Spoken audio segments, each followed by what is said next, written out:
Kita beralih ke informasi lainnya, pemirsa. DPRD Kabupaten Langkat tetapkan rancangan peraturan daerah atau Ranperda tentang perubahan bentuk hukum perusahaan daerah perseroan terbatas.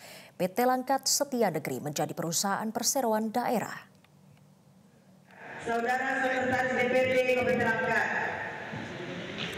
Sebelum Ranperda ini ditetapkan, Bimanta Ginting, Ketua Panitia Khusus Pansus DPRD Langkat menyampaikan hasil pembahasan Ranperda setelah difasilitasi Biro Hukum Sekretariat Daerah Provinsi Sumatera Utara.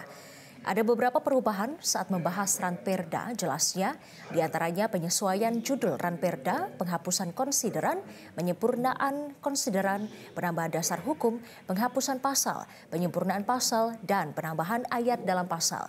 Dalam penjelasan Ketua Pansus disebutkan bahwa modal dasar Perseroda Langkat Setia Negeri pertama kali sebesar 25 miliar rupiah dengan kepemilikan saham pemerintah daerah tidak kurang dari 51% dari jumlah keseluruhan saham.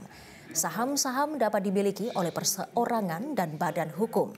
Ketua DPRD Langkat Sribana Perangin-Angin berharap dengan telah disahkannya Perseroda Langkat Setia Negeri menjadi peraturan daerah agar pemerintah daerah melalui OPD terkait segera menyusun peraturan bupatinya agar perda dapat bermanfaat bagi masyarakat Kabupaten Langkat.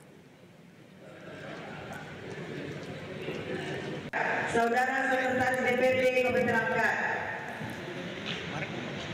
Saudara Kabupaten Langkat.